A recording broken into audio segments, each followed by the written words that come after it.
We have Florida Atlantic this week on a short turnaround for us and for them. They are a really good football team. They have a lot of athletes, a lot of kids from the South Florida area, a lot of bounce-back players that are from South Florida. Head coach is a terrific head coach. He was I've known him for years. I knew him when he was a coordinator at Ohio State. But he's been a successful head coach at Houston, and then he was the head coach at Texas. And I don't care what anybody says, you don't get to be the head coach at Texas unless you're a dude, and he's a really, really good football man. They're very good on, they're good on defense, they're good on offense, and they're good on special teams. So this is a really good league opponent. They're 3-4, and it will be a really big game for us. Friday night, 7:30. We are really excited to be back home, and we expect it to be packed and raucous, and our kids really like playing at home. So that's it for right now. Coordinators, Osborn first. What kind of challenges does FAU present with McCammon, Wester, et cetera, on the offense, and then for Coach Miller, Evan Anderson, Smoke Munchin, a couple different guys on the defense for the Owls? What challenges do they present to you guys? Yeah, obviously, different quarterback than beginning of the year. That quarterback was with Charlie Fry at Central Michigan. He's the offensive coordinator. Obviously, Tom Herman, offensive guy as well.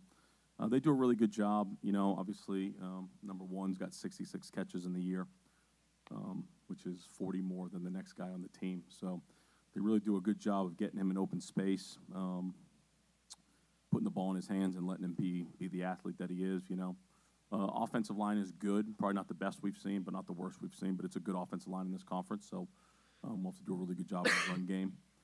But I think just what they do offensively, they put skill guys on lesser athletes and try to get mismatches in that regard by some of the different formations and motions they use. It's like anything else, we got to just do a really good job of playing our calls based on the situation, and I think we'll have a really good day on Friday night. Yeah, they've done a great job from a defensive perspective. They're very sound in what they do. The head coach is obviously an offensive guy, but the defensive coordinator's done a great job. They fly around, play hard, and I would say it's the most sound defense we've prepped for, meaning there's not a lot of different looks. There's not multiple fronts. There's not multiple coverages. They kind of play what they play, and they're coaching the fundamentals and the technique more so than the perfect call or the scheme, which I respect a lot. And for us, it always comes down to us and not about them. It's about playing to our standard, playing winning football. Like I said, winning the turnover margin, eliminating fumbles and interceptions, eliminating sacks, which was huge for us last Saturday. We didn't take a sack, and then the penalties. And we got to do a better job in the red zone, in finishing drives, putting points on the board. But they've done a good job, and the score and their record doesn't reflect the tape, in my opinion. But I know we have a really good game plan for them. We actually started on the bus ride home from East Carolina. We had time to watch 3 or 4 games as an offensive staff, and then came in. Sunday was Monday for us, so I think it's going to be good for us on Friday night. I do want to say something. I'm looking at this.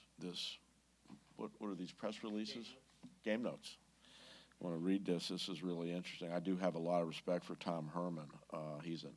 And by the way, Ed Warner, who's associate head coach there, was at Michigan. He's an offensive line coach, really good coach. So they've got a group of great coaches. But it says this is interesting. It's called teaching the game. It is common for a Herman-led team to not only face but defeat coaches and teams who wouldn't trade rosters, only to realize by game's end that they were defeated by a team whose cornerstones are effort, toughness, and physicality. These cornerstones are difficult to beat and are staples of the Owls program. So I think we're going to be in for a tough game on Friday night.